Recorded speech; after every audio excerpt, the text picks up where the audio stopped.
皆様こんにちは。麹美人研究家の床美由紀です。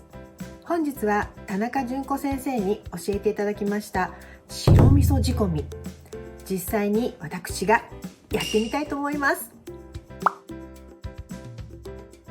まずお味噌の材料ですけれども、一晩水につけて戻した大豆ね、あと米麹たっぷり、乾いた豆の3倍量の米麹、そしてお塩以上で作ってまいります。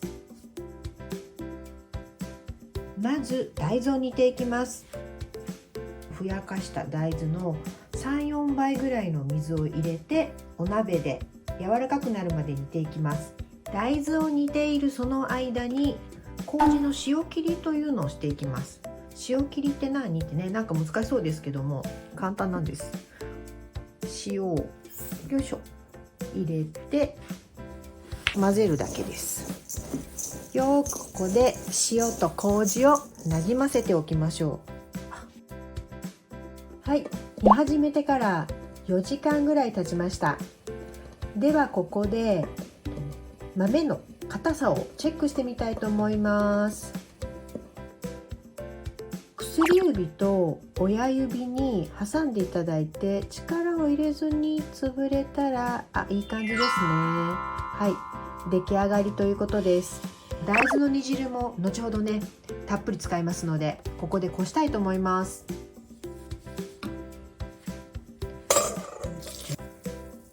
はい、お鍋からになりまして、この煮汁なんですけれども、余力があればちょっと煮詰めておいてください。このまま使っていただいても結構ですけど、捨てないで置いといてくださいね。はい、それではビニール袋に豆を入れて手でニュニュって潰していただいてもいいんですけど、今日はフードプロセッサーを使わせていただきます。少しずつね分けて潰していきます。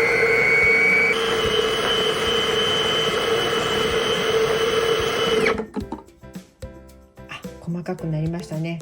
本当にフードプロセッサーだと簡単にできますね。さっき塩切りした米麹とこのフードプロセッサーの大豆を合わせていきます。大豆は必ず冷ましてから入れてください。あとですね、先ほどのちょっと煮詰めたこちらですね、煮汁 200cc ぐらい使います。これもご用意ください。それでちょっとずつこう足しながら、煮汁もですねちょっと冷ましておいてくださいね。麹がね熱いと死んじゃいます。はい、混ざってまいりました。これがねめっちゃ気持ちいいんですよ。しかもね大豆の香りが本当にいいんですよね。これ癒し系です。お子様とかと一緒に作ってもねすごい楽しいです。お子様もきっと好きです。それでねお味噌汁好きになったりするんですよね。はい、またちょっと入れます。硬さはよく言われるのが耳たぶぐらいになったらっていうことなので、だいたいそのくらいをめどにですね、しっかりと大豆と煮汁と米麹をですね混ぜていきます。通常だと大豆の量と米麹の量って1対1とか1対2なんですけど、今回は大豆の3倍の米麹が入っているのでしっとりしづらいんですね。だからちょっと煮汁を多めに入れております。いい香り。ちょっとかな。よいしょよいしょ。これで全部だいたい 200cc 入れましたので、だいぶしっとりしてきましたね。仕込んでてちょっとパサパサしているなとかいう方がいらっしゃったら、煮汁もちょっと多めに加えていただいても結構です。あんまり緩いとダメなんですけど、加減していただいて仕込んでいただいたらいいです。耳たぶっぽいですね。はい、しっとりしてきました。通常味噌仕込みってこうやってお団子状にして空気を抜いて、で樽の中に投げて空気を抜いていきましょうみたいなことをやるんですけど、今回の大豆300で米麹 900g ぐらいだったらこの袋で保存していきたいと思います。